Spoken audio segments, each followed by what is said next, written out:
السلام علیکم ورحمۃ اللہ وبرکاتہ۔ بسم اللہ الرحمن الرحیم۔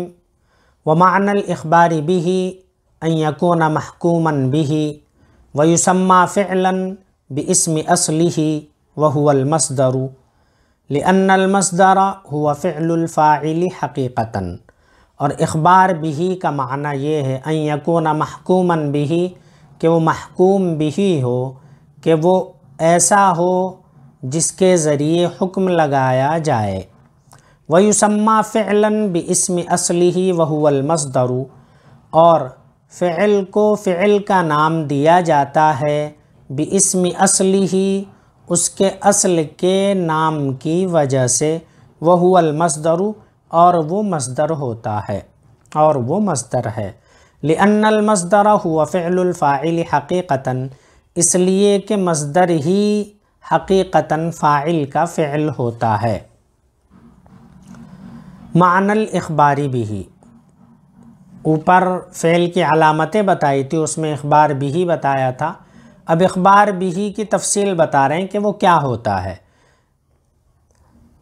آپ نے اسم کی علامت میں پڑھا تھا اخبار عنہ۔ اخبار عنہ کا مطلب جس کے بارے میں خبر دی جائے، اخبار به کا مطلب جس کے ذریعے خبر دی جائے۔ تو ان یکون محکوما به کہ اس کے ذریعے حکم لگایا جاتا ہو۔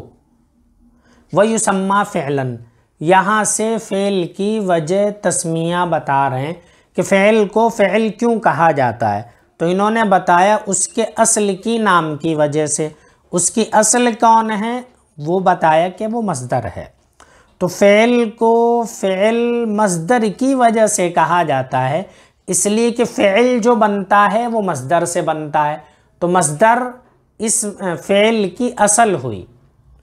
تو مصدر جو ہوتا ہے اس کے معنی میں کیا آتا ہے؟ جیسے ضرب مارنا، اکل کھانا، تو یہ سب کیا ہیں؟ مارنا، کھانا، ہم اردو میں جانتے ہیں یہ سب افعال کہلاتے ہیں۔ ان کے اندر کرنا ہونا پایا جاتا ہے، وہ فعل ہوتا ہے۔ تو فعل کو فعل اس وجہ سے کہا جاتا ہے کیونکہ اس کی اصل یعنی مصدر فعل ہوتا ہے۔ لِأَنَّ الْمَصْدَرَ هُوَ فِعْلُ الْفَاعِلِ حَقِيقَةً، اس لیے کہ مصدر ہی حقیقتاً فاعل کا فعل ہوتا ہے۔ فاعل کا فعل کیا ہوتا ہے؟ ضرب زید، زید نے مارا۔ تو یہاں پر فاعل یعنی زید، اس کا فعل کیا ہے؟ ضرب ہے، مار ہے، مارنا ہے۔ جو اس کا فعل ہے وہی مصدر ہے، اور مصدر کی وجہ سے فعل کو فعل کہا جاتا ہے۔ اب آگے حرف کی تعریف شروع ہو رہی ہے۔ وحد الحرف کلمۃ لا تدل علی معنی فی نفسها بل تدل علی معنی فی غیرها نحو من، فإن معناها الابتداء وهي لا تدل علیہ الا بعد ذکر ما منه الابتداء کالبصرۃ والکوفۃ، مثلا تقول سرت من البصرۃ الی الکوفۃ۔ اور حرف کی تعریف وہ ایسا کلمہ ہوتا ہے لا تدل علی معنی فی نفسها، جو اپنے ذاتی معنی پر دلالت نہیں کرتا ہے، بل تدل علی معنی فی غیرها، بلکہ اپنے غیر کے معنی پر دلالت کرتا ہے۔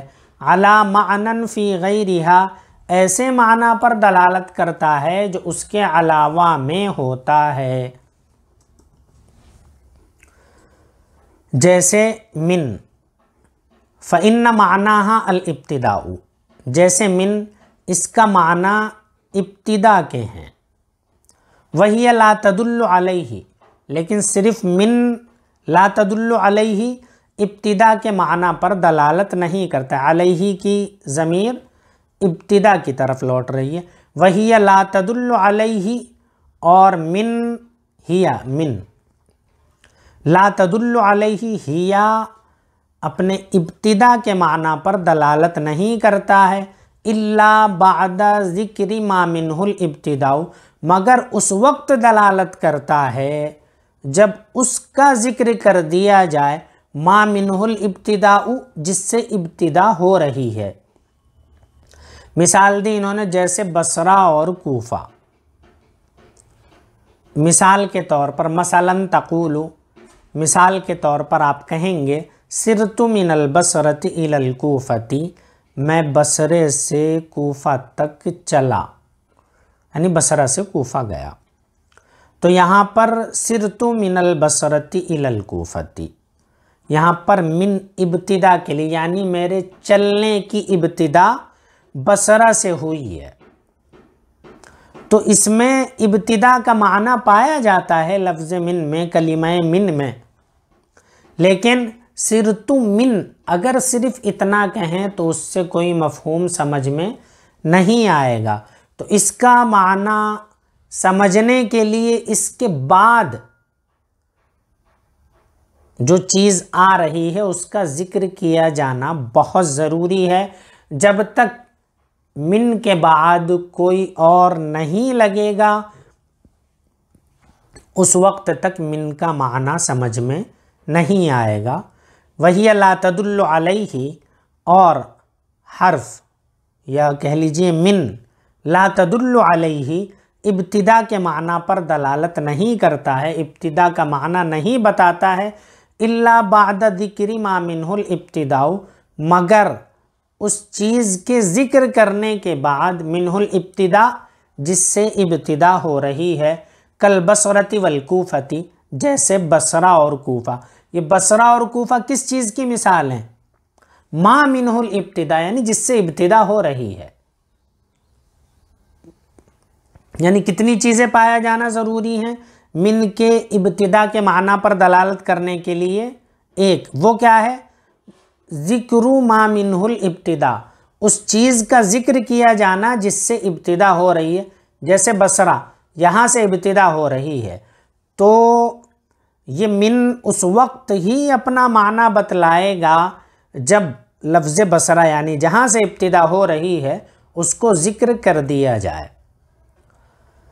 حرف کی تعریف، حرف ایسا کلمہ ہے جو اپنے نفسی معنی پر، اپنے ذاتی معنی پر دلالت نہیں کرتا ہے، بل تدل علی معنی فی غیرہا، بلکہ اپنے غیر کے معنی پر دلالت کرتا ہے، جیسے من فإن معناها الابتداء، اس لیے کہ اس کا معنی ابتدا کے ہیں، وہی لا تدل علیہ الا بعد ذکر ما منہ الابتداء، اور من ابتدا کے معنی پر دلالت نہیں کرتا ہے مگر اس چیز کو ذکر کرنے کے بعد جس سے ابتدا ہو رہی ہے، جیسے بصرہ اور کوفہ۔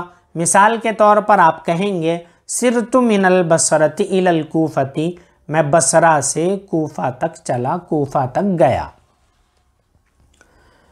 حرف کی تعریف آپ لوگوں کی سمجھ میں آ گئی ہوگی۔ اب حرف کی علامتیں، وعلامتہ ای علامت الحرف، یہاں ضمیر حرف کی طرف لوٹ رہی ہے، اس کی صرف دو علامتیں ہیں۔ سب سے پہلی علامت کیا ہے؟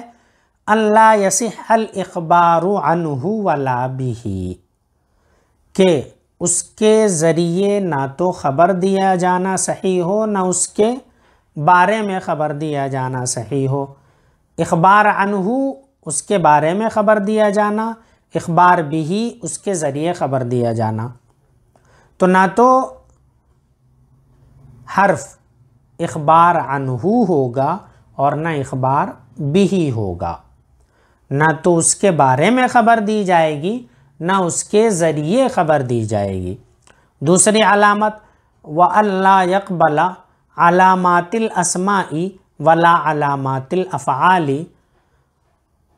اور دوسری علامت یہ ہے کہ وہ اسم اور فعل کی علامت کو قبول نہ کرتا ہو۔ قبل يقبل قبولا، اللہ يقبل علامات الاسماء ولا علامات الافعال، دوسری علامت یہ ہے کہ وہ اسم کی اور فعل کی علامتوں کو قبول نہ کرتا ہو۔ تو حرف کی علامتیں دو ہیں، ایک تو اخبار عنہ اور اخبار بھی کا نہ ہونا، اور دوسرا اسم اور فعل کی کسی علامت کا نہ پایا جانا۔ تو ہم نے تینوں چیزیں پڑھ لی ہیں، اسم بھی، فعل بھی، حرف بھی، ان سب کی تعریفات بھی پڑھ لی ہیں، ان سب کی علامات بھی پڑھ لی ہیں۔ تو آپ لوگ اس کو ایک بار دہرا لیں، ازبر کر لیں، اس کے بعد انشاءاللہ اگلا سبق پڑھایا جائے گا۔ تب تک کے لیے رخصت چاہتا ہوں۔ السلام علیکم ورحمۃ اللہ وبرکاتہ۔